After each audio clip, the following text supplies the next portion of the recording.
তাঁর লীলা নিয়েই বৈষ্ণব পদাবলী রচিত হয়েছে।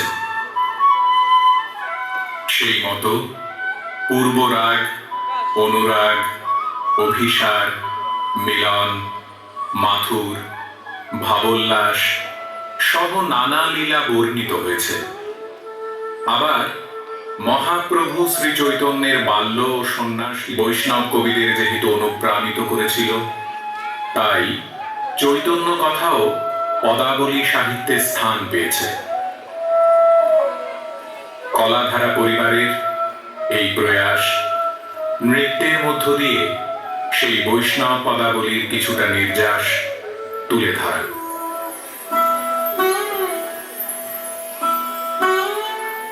গৌরাঙ্গ কিংবা গৌরচন্দ্রিকা বিষয়ক পদ দিয়ে বৈষ্ণব পদাবলী শুরু করার রীতি।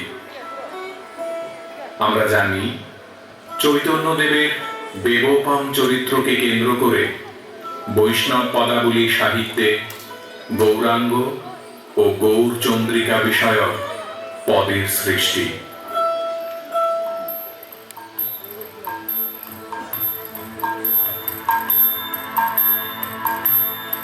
নয়নে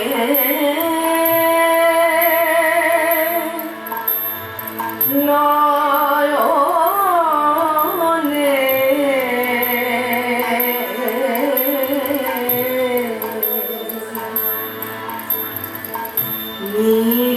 নিরতনয়নে নিরঘন সিঞ্চনে পুলাকমুকুল অবলম্বা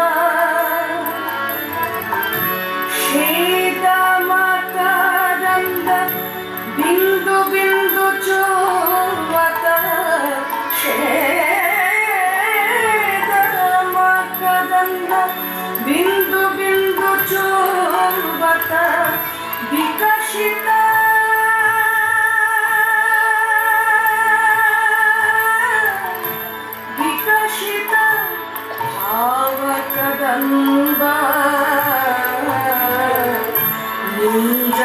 নিরতনয়নে নিরঘন সিঞ্চনে পুলাকমুকুল অবলম্বা।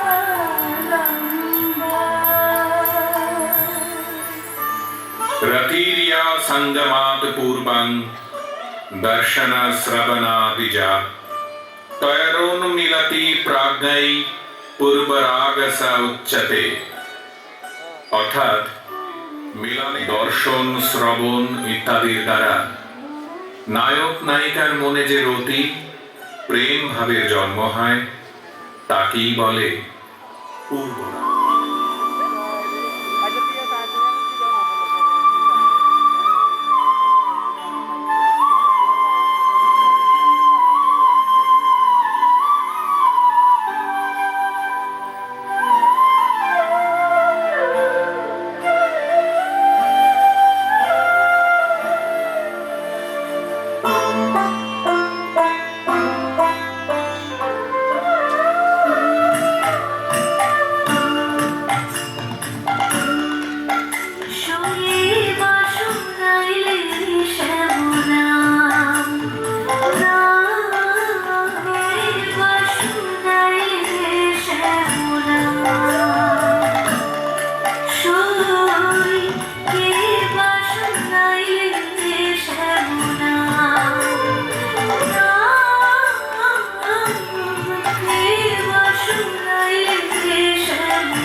নতুন নতুন হয়ে সর্বদা নায়ক নায়িকার মনে অনুভূতির সঞ্চার করে এবং প্রতি মুহূর্তে নবীনতা দান করে, তাকে অনুরাগ বলে।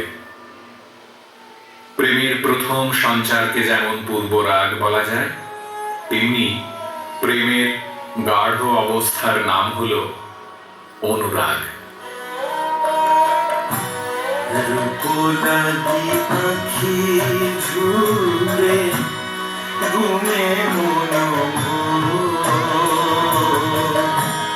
প্রতি অঙ্গ লাগি কাঁদে, প্রতি অঙ্গ মোর, প্রতি অঙ্গ লাগি কাঁদে, প্রতি অঙ্গ মোর। রূপলাগি আঁখি ঝুলে ঘুমে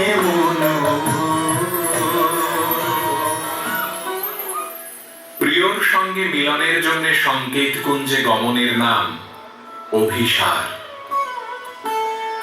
বৈষ্ণব পদাবলিতে শ্রীকৃষ্ণের সঙ্গে মিলিত হবার জন্য রাধার চাঞ্চল্য নানা রূপে প্রকাশিত হয়েছে। কান্তের জন্য সংকেত স্থলে গমনকারীকে অভিসারিকা বলা হয়। শ্রী রাধিকা এখানে অভিসারিকা।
রাসলীলা হল রাধা কৃষ্ণের প্রেম লীলার একটি অঙ্গ।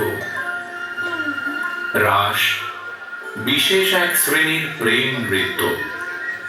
মূলত ভগবতকে অনুসরণ করেই বৈষ্ণব কবিরা ব্রজের গোপীদের সঙ্গে কৃষ্ণের রাসলীলা বর্ণনা করেছেন।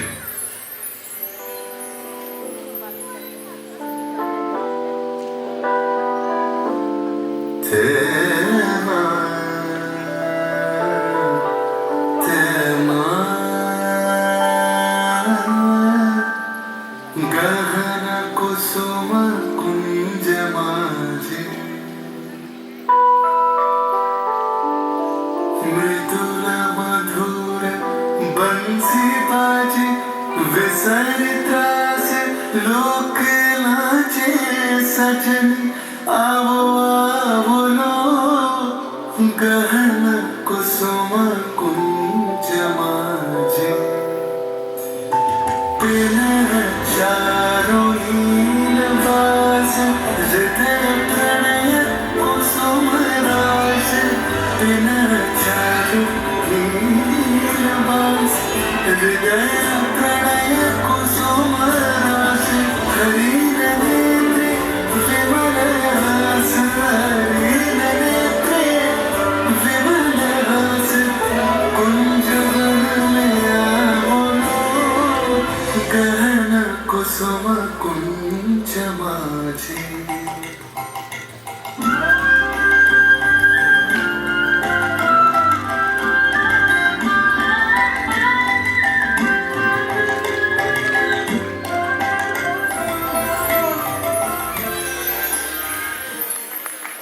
অক্রূর কংসকে নিধনের জন্য কৃষ্ণকে নিয়ে চলে গেছে মথুরায়।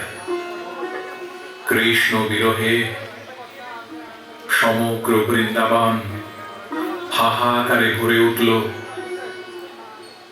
কৃষ্ণের মথুরা গমন জনিত কারণে রাধার মনে সৃষ্টি হয়েছিল অতলান্তিক বিরহ। সেই বিরহই উঠে এসেছে মাথুর পর্যায়ের পদে।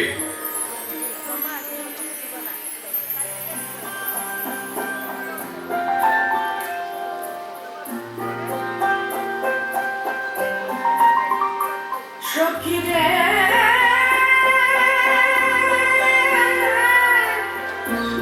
আমার হরি গে মধুপুর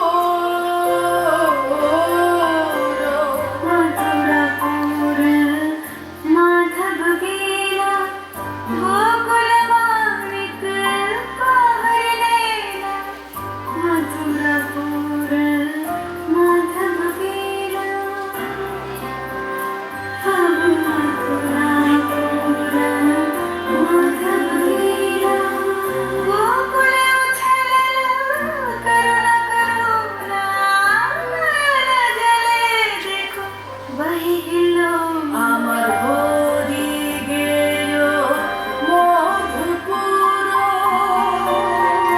তব মথুরাপুর মাধব গেলা।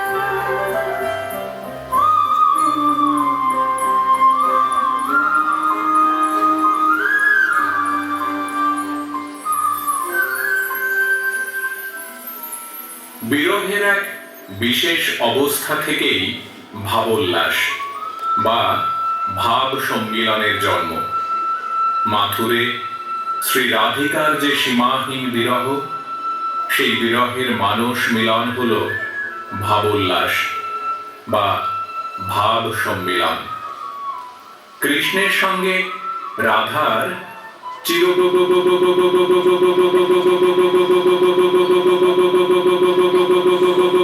বিচ্ছেদ বৈষ্ণব কবিও ভাবতে পারেন না। ইহা বৈষ্ণব তত্ত্ব বিরুদ্ধ বটে। তাই তাদের কল্পনা করতে হয়েছে ভাবোল্লাস বা ভাব সম্মিলন। আনন্দময় ভাব লোকে রাধা কৃষ্ণের মিলনই হল ভাব সম্মিলন। এই মিলনই নিত্য মিলন।